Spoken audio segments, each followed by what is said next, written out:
Hello to Clubhouse. Hello to Facebook and YouTube. This week I'm on StreamYard, so we're ready to go. Let me just fire up Instagram. Uh, Rich Williams, you want to say something? If you want to say something, keep your hand up. If you don't, put your hand down. Um, all right. Let's see. Let's turn this around. Okay, so if you guys don't know what this is, my Clubhouse people, this is NPL Legal Dish. This is my Monday broadcast where I teach business and legal concepts using pop culture and celebrity news. Uh, all right, so there is my title. The title of tonight's particular show is How Many Football Leagues Are There? And you're going to understand why I'm asking that in a little bit. All right, so Instagram's ready, Facebook, YouTube, Clubhouse. All right, Clubhouse. I know that. Hi, Aisha. Guys, if you're looking for a realtor in the DMV area, check out aishabutler.realtor on Instagram. But yeah, we got some great stories today for you guys. We have our NPL nugget. Those of you on Clubhouse, I know that I'm still kind of new to you.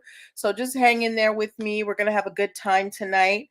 I know that sometimes you guys are shy, so please feel free to use the chat box to ask any questions if you don't want to come on stage. But if you do want to come on stage, you are more than welcome. Okay. All right. Let me see. Do I have any more people trying to get? Okay.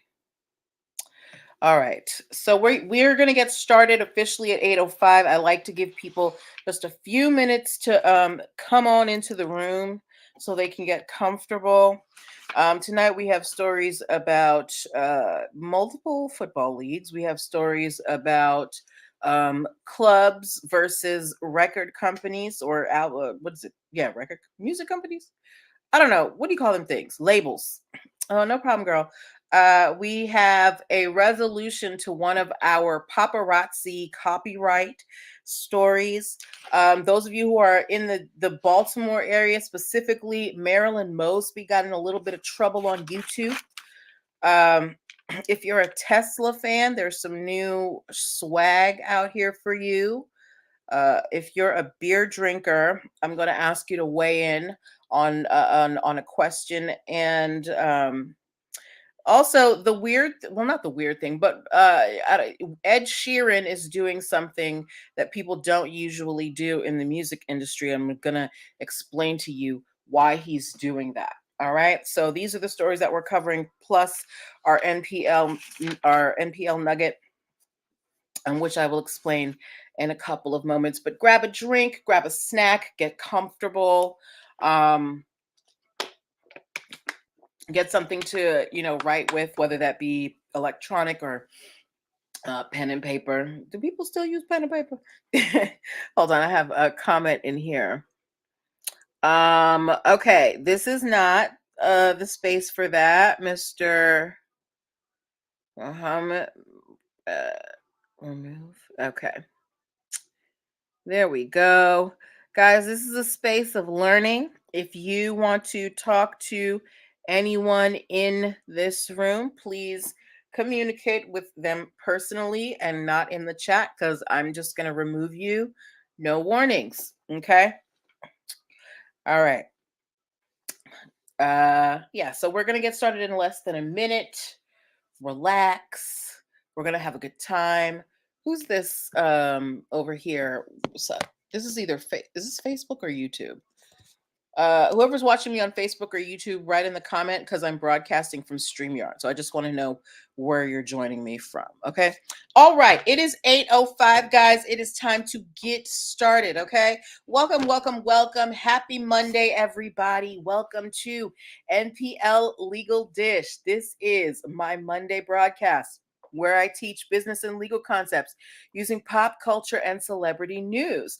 If this is your first time hearing my voice or seeing my face, however you are consuming this content and you're wondering who I am, I'm Natalie Pierre Lewis. I'm the host of the show and I'm the owner and operator of NPL Consulting LLC, a business formation firm.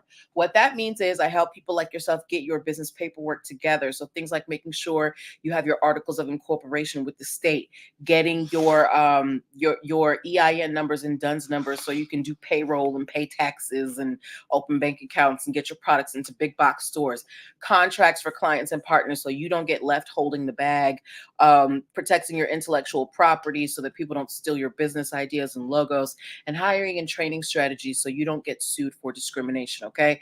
These and more are the things that I help you with. If you're wondering why I'm qualified to help you do these things, I'm very happy that you asked. I am a licensed attorney. I have been one for almost 16 years now. I've started multiple businesses for myself and others, both online and offline, as well as help them uh, solidify their intellectual property. I have many careers in the realms of entrepreneurship, the law, education, hospitality, and administrative support. And most important, I am very passionate about making business and legal education as accessible to everyone as possible. Not everybody has the time, the money, or the desire to go to business school or to law school. But a lot of you have amazing business ideas. And if you're going to be successful, there's just some things that you need to know. There's no way around it. So that is why I'm here. Hey, and I'm really excited to share this information with you. So, if you're in the startup phase of your business and you're looking for some legal guidance, that's what I do. So, hit up your girl. If you want to connect with me, go to linktr.ee/NPL Consulting Firm. That is the link in my bio on Instagram. It's on Clubhouse. It's on YouTube. It's everywhere. Okay. Linktree/NPL Consulting Firm is where you can book yourself a free 15-minute consultation if you are a first time client. If you're not a first time client, I still have a deal for you. You can get Talk to Me Tuesdays, where you get 30 minutes for $35. Linktree/NPL Consulting Firm is also where you can download the free Biz Launch Cheat Sheet. That is a free PDF guide that I created for you guys so that you can choose and start your dream business in 7 days or less. It is completely free. So go ahead on over there. Linktree/NPL Consulting Firm is also where you can access many of my digital products. This month, we're focusing on trademarks, intellectual property. So you can pick up the Protect Your Biz video training bundle. Thank you for all the hearts, guys. Yeah, and it's also where you can connect to my other social media platforms and get your show merch. I got t-shirts, I got mugs. So if you want to support the show, go on over there. Okay. Um, all right, so now we have gotten through the business portion and me shilling my wares. Let's get to the reason why we are here on tonight. This is how the show works, just in case any of you happen to be new. What happens is I pull stories from the news, stories from blog sites, stories that you lovely people send to me. And I pick the ones that have lessons that we can learn as business owners, and we dissect them and pull those lessons out. Okay. So this is a time for you to get involved. This is a time for you to ask questions and give comments as long as they're respectful. Just remember, my mama watches this show. Okay. And I don't want to have to answer for somebody else's bad behavior. But seriously, yeah, we want this place to be, inclusive of everyone. So be mindful of your tone and how you, interact with other people when you're asking questions or giving commentary. All right. Yeah. So it's going to be a good time. Grab a drink, sit back, relax. And we are going to do, if we have time after these stories, because I think we have a few stories less than we usually have, we will go into Q&A so you guys can ask me any questions you want to ask about business formation or trademarks and things like that. Okay. But before we get into our stories, we are going to start with our NPL Nugget. What is an NPL Nugget? NPL Nugget is a quick business or legal concept that I take a minute or two to go more in depth about. So like I said, this month we are covering trademarks, right? Last 2 weeks ago, we talked about what intellectual property is, what a trademark is versus a copyright versus a patent.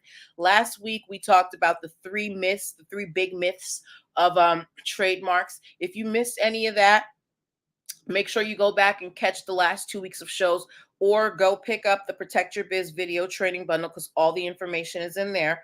So this this week, what we were talking about, we're going to talk about what can you trademark. Okay. I see a lot of people out here using the symbols for trademarks and copyrights and patents all willy-nilly, and they don't necessarily know what the symbols mean. So the first thing we're going to talk about what you can trademark and the symbols that you need to use.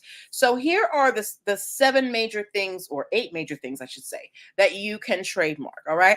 You can trademark unique words. Like if you think of things like Exxon and Texaco, those are made up words, all right, that are trademarked. You can trademark uncommon names like Beyonce. That's a very uncommon name, okay? You can trademark symbols like the Nike check or the McDonald's golden arches. You can trademark colors. Think about the Tiffany blue, the pink that T-Mobile uses, the Starbucks green, that shade of blue that Gap uses, okay? All of those colors are trademarked for their industries. You can trademark your domain name. So if you get a website, you can also trademark the name of the website. But just getting the website doesn't mean you have a trademark. You have to get the domain and you have to trademark it. You can trademark slogans. So let's going back to Nike. We've got the Nike check, right? But we also have the famous Nike slogan. Who can tell me quickly, very quickly, the famous Nike slogan? Somebody put it in the comments real quick. Whether on Clubhouse or any of the other outlets, just write it up real quick. Y'all know it. Give me the Nike slogan. And while you do that, I'll tell you the last 2 things that you can register. Thank you, Real Estate JV. Absolutely. Just do it. You can trademark sounds. So if you think about the T-Mobile chime or the Mac chime when you open your computer, all of the NBC chime, those things are all trademarked sounds. And you can also trademark devices like the iPhone or the iMac, things like that. Okay. All right. So those are the major things that you can trademark. Now, how do you use the symbols? Okay.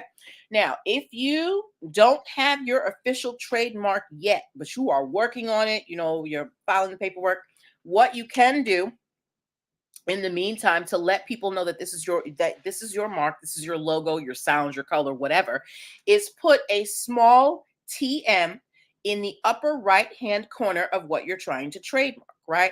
So if you look at any of your major brands, when they put up their logos, you're going to see you're going to see either a TM or you're going to see an R in a circle. The TM means that it is not officially trademarked yet. Some companies haven't had to go the route of fully trademarking because they started so early and they're so well known. So they've just acquired common law trademark rights. But we are not in that day anymore. So more likely than not, what you will see when you do have an official trademark is not the small TM in the upper right hand corner. What you're going to see is an R with a circle around it. And that means that you have a registered trademark. Okay, so those are the 2 symbols that you need to remember for trademarks. And then, so again, if you want to get the full scoop on what you can trademark, go pick up the Protect Your Biz video training bundle. Okay, all right. Now let's get to our stories. All right. So first story tonight. The title of tonight's show is How Many Football Leagues Are There? Because in doing this show over the last few years, I found out that there are several leagues. We've got the NFL, of course. I found out there's the XFL, there's the AFL, and now I've heard of something called the USFL. Does anybody know offhand how many or can tell me how many football leagues are there? And let's just keep it in the United States, because I'm sure there are football leagues outside of the United States. But within the United States, does anybody have a ballpark figure of how many leagues we have for football? Derek said he's here now. The show can start. Yes, Derek, you're here. Okay, Derek, my sportsman. Since you just popped in, can you give me a ballpark figure? How many football leagues are there? Not teams, but in America, like football leagues. So we're talking NFL, AFL, all that stuff. Do you have an idea? While you guys do that, I want to let you guys know the XFL is not defunct. The XFL was it was recently purchased by Dwayne Johnson and a couple of other people. I actually went to the opening day for DC's XFL team. So they're working. Okay.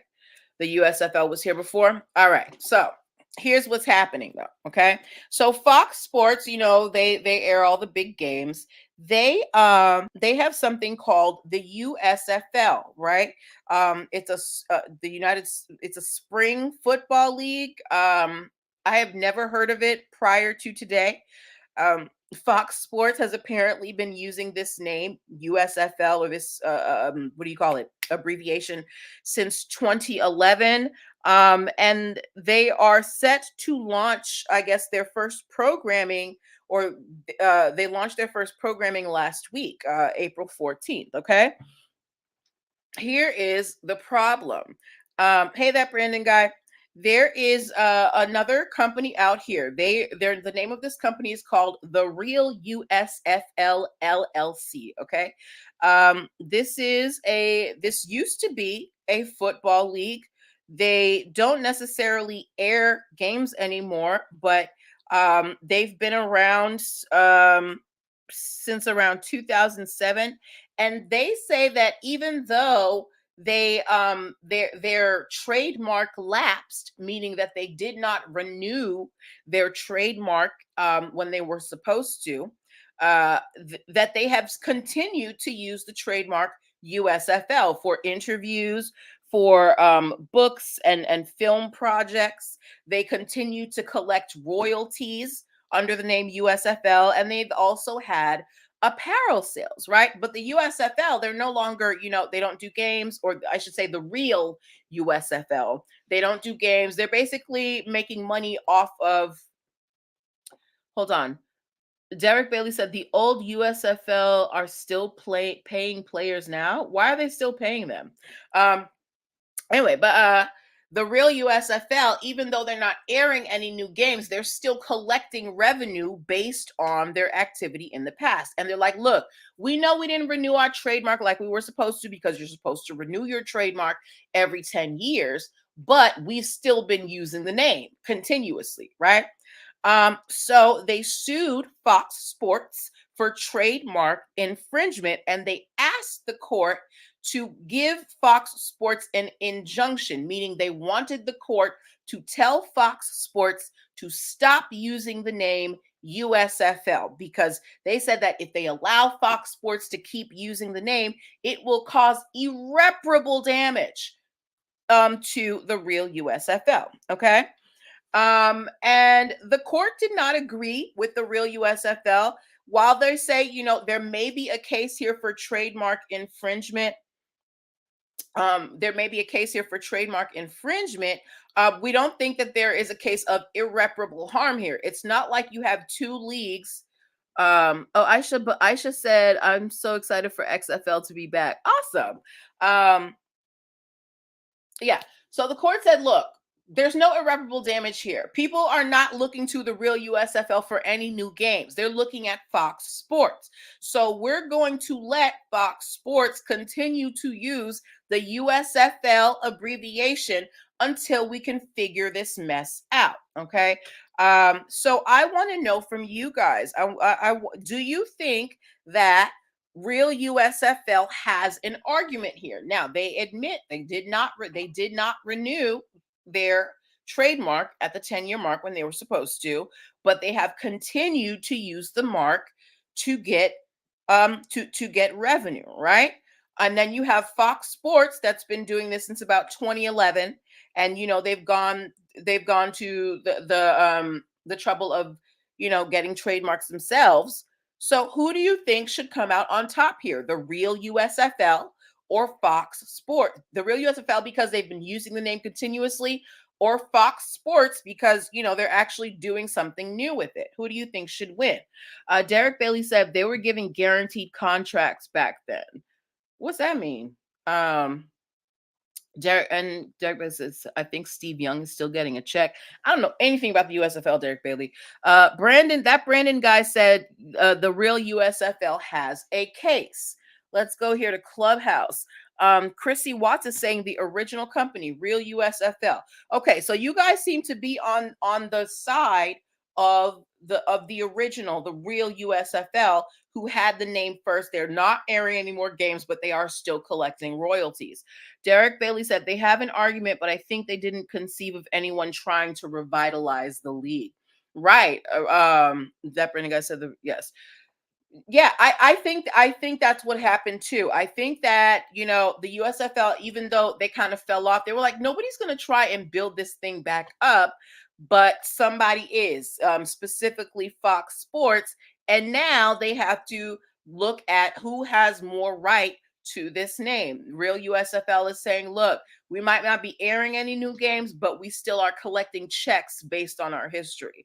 And Fox Sports is like, well, we're actually doing something with it. So we will have to wait and see what the judge says in this case. Derek Bailey said, the NFL was the only league that didn't guarantee the contracts fully like the NBA. Really? I didn't know that. The NFL was the only league that didn't guarantee the contracts fully like the NBA and MLB. Okay.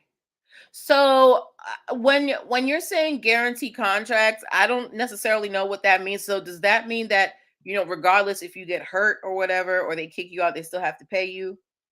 Y'all know I'm not really sportsy, but anyway, we're gonna have to wait and see what happens between Fox Sports and the real USFL. Apparently, most of you guys seem to think that the USFL has a case here.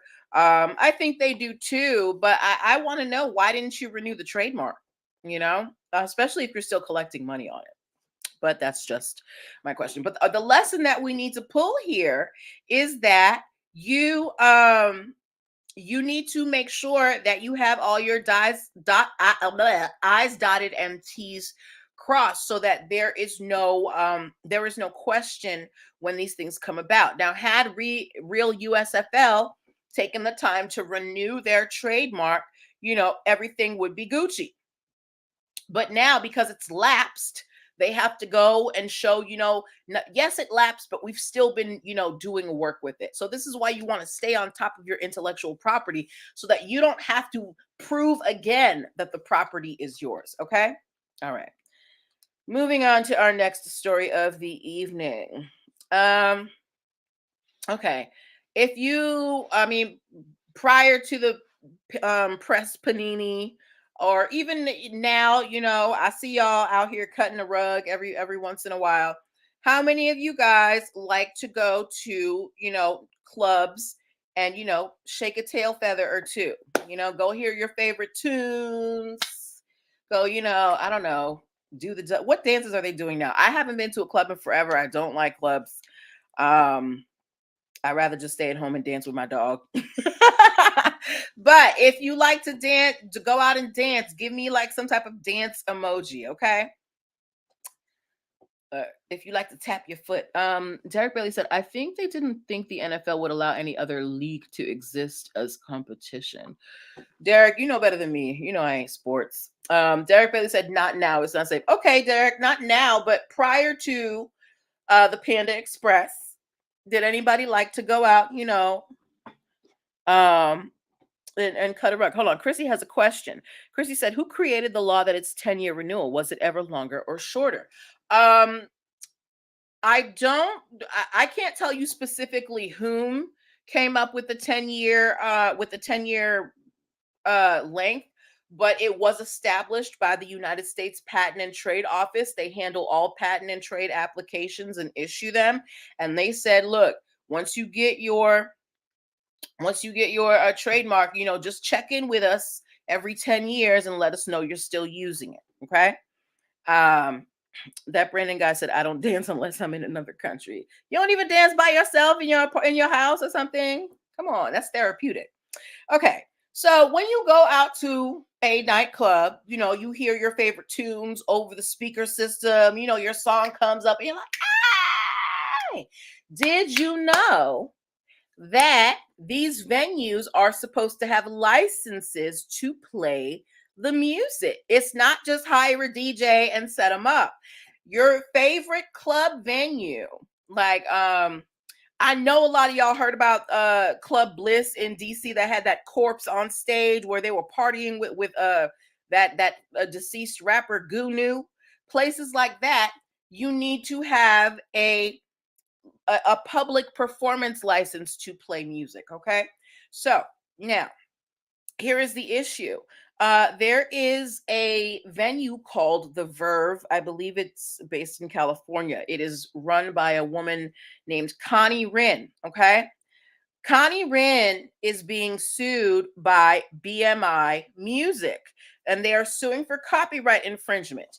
Apparently, since March of 2018, BMI Music has written the verb more than 60 times and filed a bunch of complaints because the verb has never applied for or obtained a public performance license to play the music that they play. Yeah, Derek. Look, intellectual property touches every part of your life. You don't even realize it, okay?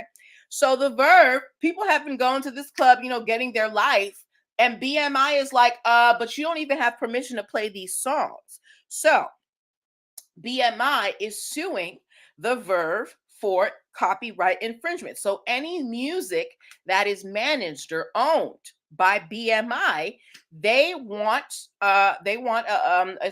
some royalties from the Verve for playing the songs without their permission. Now, the publication that I read this article in, they reached out to the venue and the people who are responsible for it, and they haven't responded with anything. They haven't given any response. They're not talking to anybody.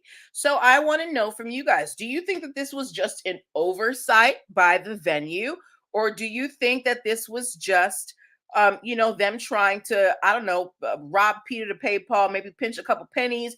The pandemic's been around, the clubs have not been doing well. They're probably trying to save a dollar or two. So do you think it was intentional, or do you think this lack of a public performance license was on purpose? 76K likes to go dance. Okay. What do y'all think? Derek Bailey said, I heard about that rapper though. Ooh, Derek, gross. Like, I was so grossed out by that story. But let me know what y'all think. Do you think that the club did this on purpose, or was this just like, look, we've been busy and we just forgot to get the license? What do you guys think? Because for me, I feel like if somebody's written you 60 times in 4 years, you would have seen at least one of them. So in my eyes, this was totally intentional. They just didn't want to get the license. I don't know how much these licenses cost, but I mean, it couldn't be more than maybe, I'll give it maybe like $1,000. But if you are a club, a public performance place, I'm sure you're pulling that in, on a regular basis. Why not just pay the licensing fee? It's a lot less trouble to just dot your I's and cross your T's than have to worry about fighting things later. Okay. It's one thing if it's a mistake, but if someone's written you 60 times in 4 years, 4 years? Yeah. It seems like, you might have gotten one of them. Derek said clubs make hella money and still penny pinch. Well, you can't penny pinch when it comes to intellectual property because people want their money, particularly in this climate where music is being streamed. People aren't really purchasing physical copies of music anymore. The music companies and the artists, they want their coins. All right. Okay. So the next time you guys go to, your favorite little hole in the wall or whatever that's playing music, do me a favor. Well, if you're brave enough, find a manager and ask them if they have a public performance license. No, don't do that because I don't want to get nobody beat up or like put out somewhere. But think about that the next time you're out somewhere. Do you think that your venue has a public performance license? Okay. And for those of you who may want to start a club in the future or some type of public venue that you want to play music, that's one thing that you're also going to have to think about. Okay. All right. Moving on to our third story of the evening. This is just a quick follow up. I have covered many stories on this show about celebrities being sued by paparazzi because the celebrity posted a story that the paparazzi posted a picture that a photographer took of them to their own Instagram. So let's put this to names. So, Nicki Minaj was sued by a photographer because he took a picture of her and she saw that picture and posted it on her Instagram, and he sued her for copyright infringement because she did not get his permission to post the picture on her social media. This has been happening to a lot of celebrities. I've talked about a lot of them on here, right? A lot of photographers, because everybody's got a camera phone, the pictures aren't bringing in the money like they used to. They are resorting to suing for copyright infringement from the people they take these photos of for a quick payday. All right. So did I hear the story on Nas and the photographer? No, I did not. Hey, Creole Kid. So we covered this story. There is a model by the name of Emily Ratajkowski. A couple of years ago, she was sued by a famous photographer by the name of Rob O'Neill. He took a picture of her as she was coming out of a flower shop, and she covered her face with the flowers, and he snapped the picture. So she's on social media, and she sees the picture. Hold on. Two Force has something to say. Two Force. All right, I'm gonna bring you up real quick. What's your question? Do you have a question, Two Force? Oh my god, okay.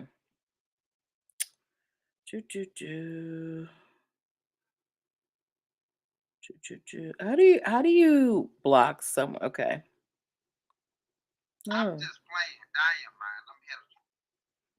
All right. There we go. Like I said, this is a place, we're gonna respect each other. I'm not giving any warnings. If anybody wants to come up here and joke on stage, I'm just gonna remove you. I'm not going to waste energy, and take time away from other people.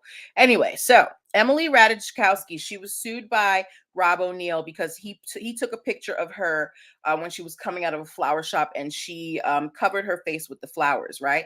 So she saw the picture online somewhere, and she took the picture, posted it on her Instagram, and put the caption, "Mood Forever." Rob O'Neill, the photographer who took the picture, sued her for copyright infringement. Now remember, Rob O'Neill didn't ask her permission to take the picture. He took the picture as she was coming out of a store minding her business. She saw the picture online and posted it on her social media. Rob sued her for copyright infringement, and he tried to sue her for $150,000. Well, this has been going on for a couple of years. Emily Ratajkowski was one of the few celebrities who tried to fight these copyright infringement lawsuits, but she has ended up settling with the photographer Rob O'Neill. Now, we don't know how much they settled for. Usually, these cases settle for about 10 to 20,000. Toby, don't mind my dog, y'all. Tobe, I'm working. Usually these cases settle for about $10,000 to $20,000. So we could probably guess that that's about how much Rob O'Neill got. But this is a perfect example of how copyright law has not yet caught up to technology, right? Copyright law never had social media, was never meant, didn't have social media to include. So our intellectual property, it is still, it still needs a lot of updating. Okay. Hey, Kel's Butter. Okay. Could Nikki sue for copyright infringement first? No, I mean, you can't really sue someone for taking a picture of you, especially if you're out in public. It's just a part of being a celebrity. It's just something that can happen, All right. But yeah, so Emily settled this case. Does anybody think that Emily should have continued to fight this case with the photographer, or do you think that she did the smart thing by settling it and just getting over it? Because Rob wanted 150K, and Emily was like, "I'm not paying you that." What do y'all think? Do you think that Emily should have continued to fight, or should she have or should she have or was she right to settle? What y'all think?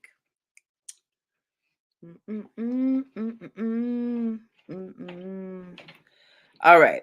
I think that Emily probably did the right thing, because when you're thinking about the amount of hours that she probably has to pay an attorney, and maybe take time out to go to court and all that, it probably just made more financial sense for her to settle with this photographer. But that's just my 2 cents. Let me know in the comments what you think about Emily. That Brandon guy said it depends on how deep her pockets are. Even if your pockets are deep, sometimes you don't want to deal with the aggravation, look, I am at the age where I am okay with being charged for convenience. Derek Bailey said these photographers are getting, yes, these photographers are getting paid this way. It's a new way to generate revenue because the pics aren't bringing in the money like they are because everybody has a camera on their phone these days, and the cameras are getting better and better. So photographers, they're losing out on revenue. Okay. All right. Before we move on to our next stories, I want to remind you guys that you are watching NPL Legal Dish. This is my Monday broadcast where we learn business and legal concepts using pop culture and celebrity news. If you are in the startup phase of your business and you are looking for some legal guidance from a licensed attorney, I'm your girl. Go to linktr.ee/NPL Consulting Firm and book yourself a free 15-minute consultation today. Linktree/NPL Consulting Firm is also where you can download the free Biz Launch cheat sheet that will help you choose and start your dream business in 7 days or less. Okay. All right. Moving on. Anybody here watching or listening from or near Baltimore? I'm about 40 minutes from Baltimore myself. Anybody been to Baltimore, been around Baltimore, know where Baltimore is? Just give me a B in the comments.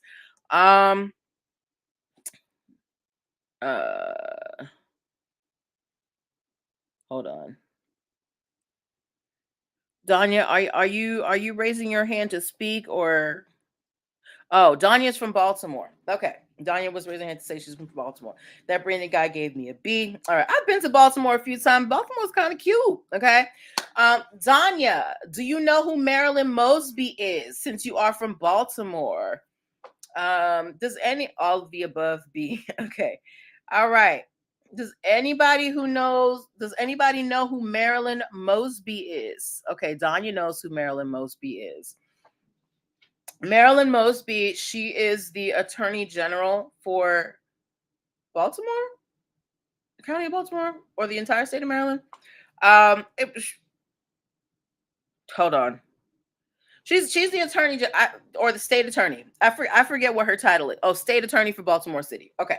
So Marilyn Mosby is the state attorney for Baltimore City. She was the attorney who pressed for prosecution for the killing of Freddie Gray when he was killed when he was picked up by the police. And she's a polarizing figure for some people. Yes, that is the one with the scandal. But Marilyn Mosby had a little intellectual property scandal the other day. Okay, so she had most politicians or people who are running for office, they have their commercials, their campaigns, and things like that, and they'll have their campaign music, right? And Marilyn Mosby, she chose the song. She wanted to have the song Jesus Walks as the background music for her political ad. Okay. And she got the rights. She got the rights for the Kanye West version of the Jesus Walks song. The problem was the version that Marilyn Mosby's campaign team used on her commercial was a version that had no vocals. Now, if anybody knows Kanye's work, Kanye usually takes old beats and reworks them. He speeds them up, he slows them down, he warps them all different kinds of ways, right? Same thing with Jesus Walks. And when you took the vocals out of Jesus Walks, it actually became, without the vocals, it became the original song, which was Walk With Me by Curtis Lundy. So when Marilyn Mosby's team released this commercial on air and on YouTube, they got a copyright strike, and they have had to take every copy of this campaign ad down because of copyright infringement issues. Why are we talking about this story? This is just to let you know anybody and everybody can be hit by copyright violations. Okay, it doesn't matter if you are the president, the guy who was in office before Biden. He got hit with copyright infringement stuff because he was posting pictures and songs and things without permission.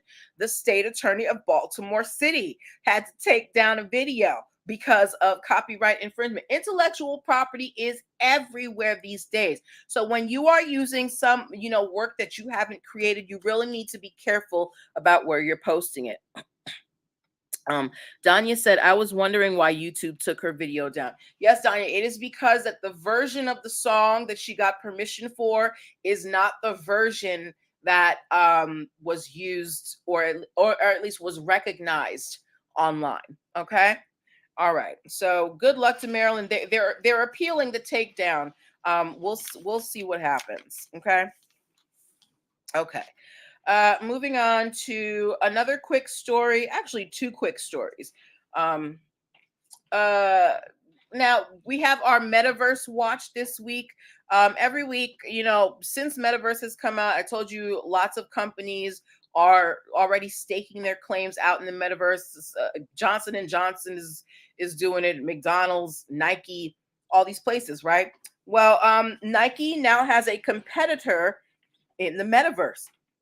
Under Armour has filed trademarks for the metaverse. Okay.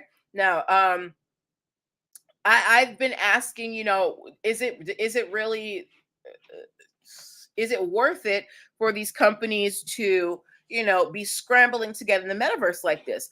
But because Nike's numbers on the metaverse apparently are booming. If you didn't know, Nike has a store in the metaverse called Nike Land. And since they have opened in the metaverse, they have had 6.7 million visitors. Okay. Now 6.7 million in a matter of months. Now, I don't know what the traffic is in their, brick and mortar stores or their regular online stores, but 6.7 million visitors is a lot, and Under Armour wants a piece of that pie. So be prepared to see a lot more virtual retail shops coming near you. Does anybody have I guess you have to have the headsets. Is anybody in the metaverse right now? Are you enjoying it? Let me know, because I am not an early adopter of technology. I will probably hold out until the last possible minute if I can. But let me know if you're in the metaverse right now. I'd love to, hear or see, you can write it. What do you think that all of these companies setting up shop in the metaverse, does it make sense to you? Do you like it? Do you let me know. Okay. And our other quick story that we are going to talk about is anybody an Ed Sheeran fan?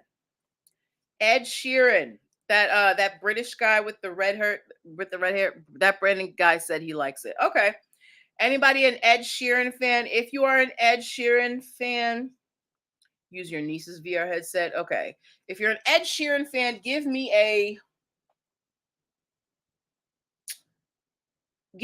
some type of red emoji, because he's a redhead.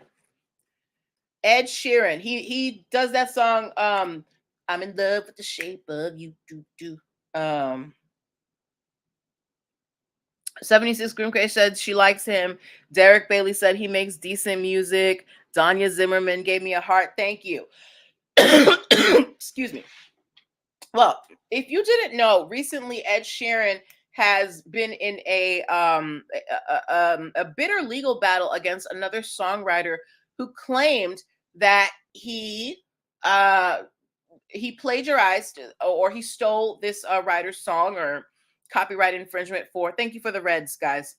He infringed on this other artist's song for The Shape of You. Now, Ed Sheeran ultimately ended up winning. Okay. But this is not the first time that Ed Sheeran has been hit with copyright infringement lawsuits. Now, this person who was suing him, he said that he sat in the room and all this stuff, right? So Ed Sheeran, after this win and after all of these lawsuits, he's like, look, y'all ain't getting me no more. And Ed Sheeran is now filming all of his or most of his songwriting sessions. Since he has all of these people coming saying, well, I was in the room and I deserve credit, Ed Sheeran is now filming his songwriting sessions so that he can have visual proof so people can stop saying that he's stealing music.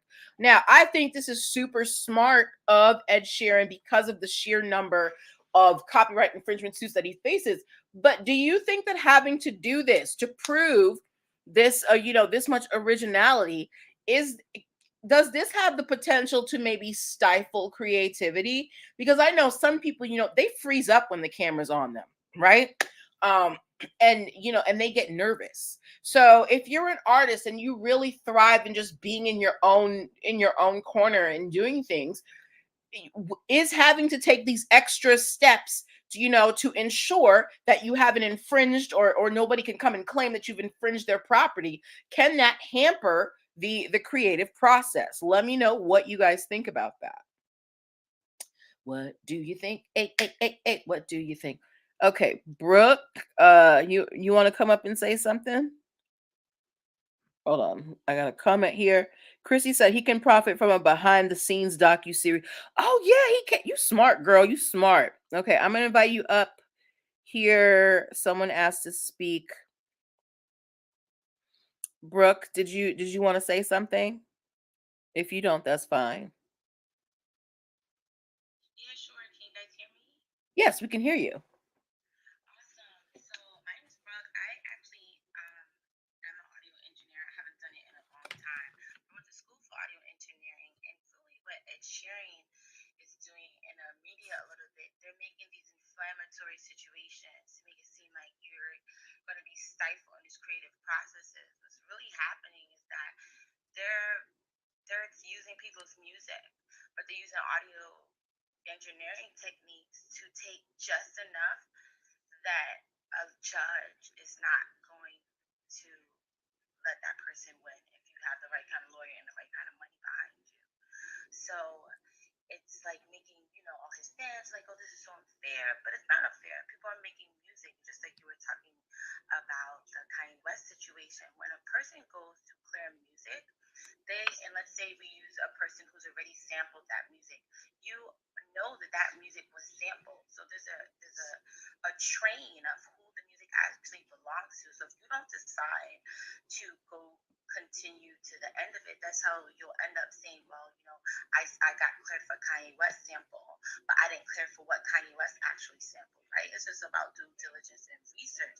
So this whole situation with Ed Sheeran is that he is, from a engineer point of view, he's infringing on other people's intellectual property. They're just being smart about how they're doing it, and they're not dealing with people that have the funds to really um, contest them.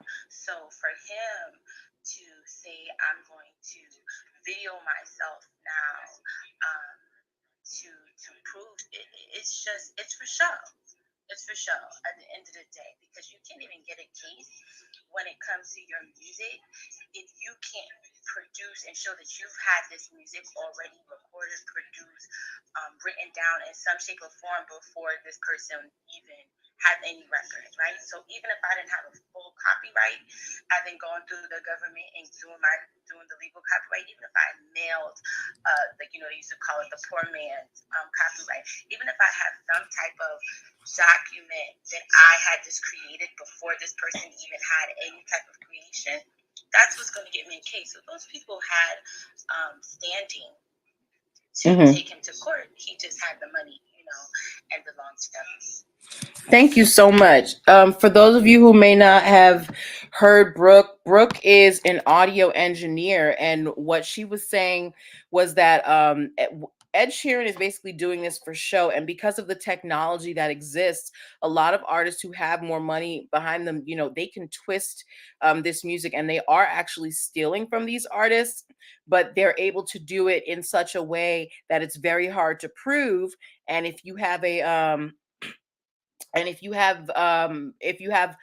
a good enough lawyer and enough money, they can make the argument that this is very tenuous. So thank you so much for that, Brooke, for sharing your expertise.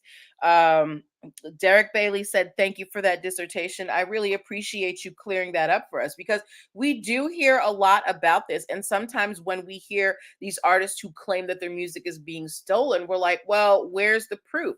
And she just said it right here. Unless you have proof that it was already recorded, this is why it's important for you creatives, you writers, you songwriters, you choreographers, you artists. This is why it's important for you to protect your work early and often. A copyright is only $65 versus having to spend hundreds, if not thousands of dollars fighting for your intellectual property back. So thank you so much for that, Brooke. Okay. All right. All right. So we're coming to our last two stories of the evening very quickly. We'll still do a Q&A after. All right. So anybody here interested in purchasing a Tesla? Brooke said, thanks for having me. LOL at dissertation. Anybody here interested in purchasing a Tesla, or are you a Tesla? Actually, no, if you're a Tesla fan, you don't even have to own a Tesla. But if you like the idea of Tesla, give me a T in the comments. Derek said, that makes sense. This is why artists get beat up in the studio. I think a lot of people do homeboy business and they trust the artists when they shouldn't. I think you're right on both ends, Derek. Kels Butter said, I don't think so if people are stealing. You don't think what, Kels Butter? You have to change with the times. Oh, I missed all these comments. I'm sorry, guys. I was listening to Chrissy. Okay. So if you're a Tesla fan, give me a T in the comments. My apologies if I missed any comments. If you didn't know, oh, thank you, 76 Grimke. If you didn't know, along with cars, Tesla has a lot of merch. Okay. They got like, car mats and things like that. We actually talked about a company last week called EV Everything that sells basically, they sell knockoff Tesla stuff, and Tesla's suing them for trademark infringement. Well, Tesla, Derek Bailey said, not a fan of Tesla, nice cars though, but I'd rather drive myself. Well, you have the option. You don't have to use the hands-free driving for Tesla.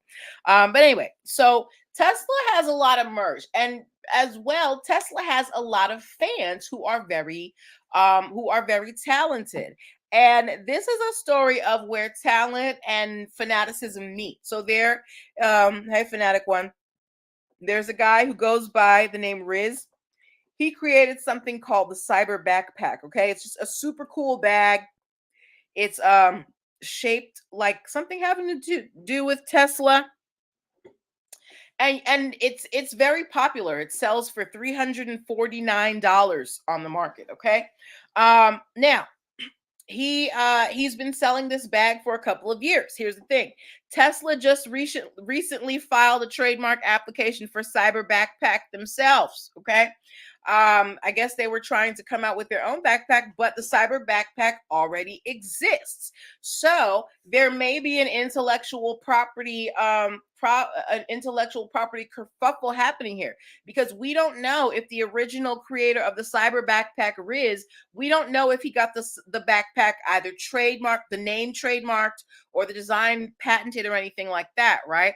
So if he does have it trademarked, Tesla, if they want to go through with this Cyber Backpack thing, they're going to have to break him off a chunk of change, right?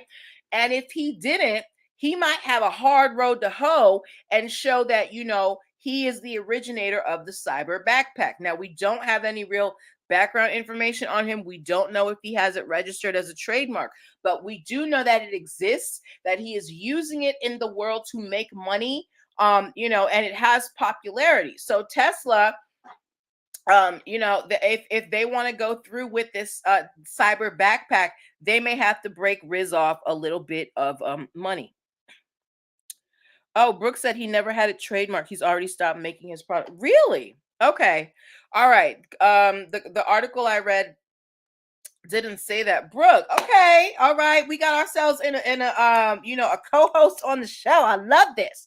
Okay. So the Cyber Backpack. This is why it's important for you to to protect your intellectual property. This guy was making the bags before, but because Tesla has entered the game, he can't do it anymore, right? He didn't take the steps to protect his work.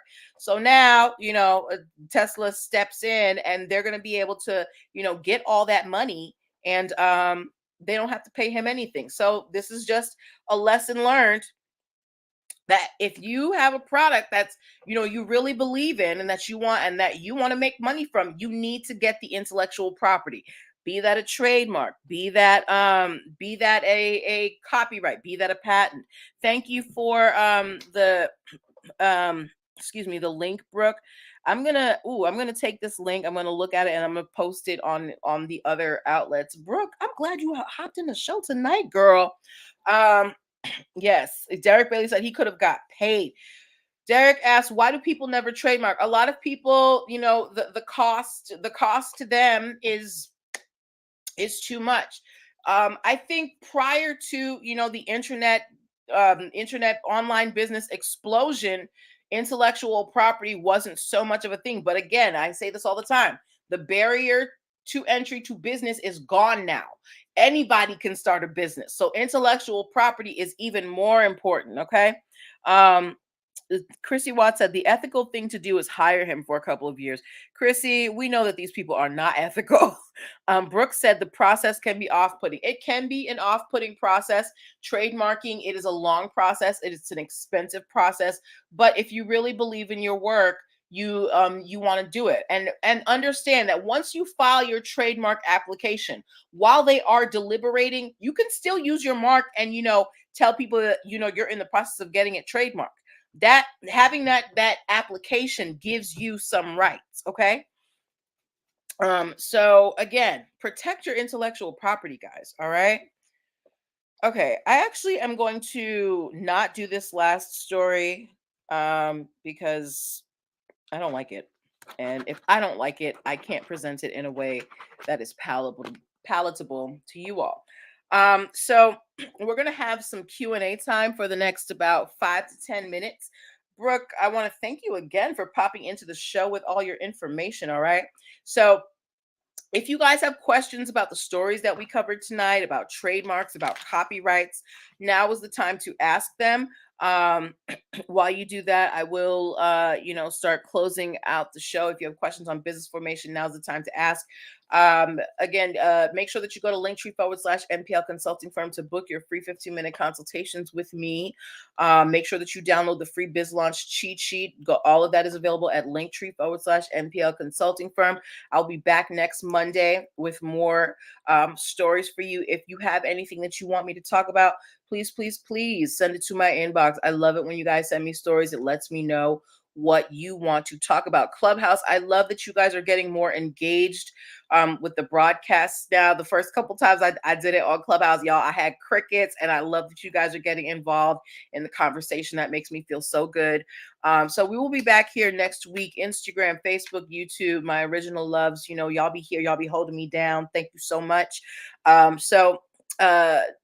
I'll give y'all a couple more minutes to get any questions you have. If you have questions about getting your business registered with the state trademarks versus federal trademarks, the different types of contracts you need, DUNS numbers and EIN numbers. What are those? For those of you who are interested in federal contracting, the SAM number. Now is your time to ask those. All right.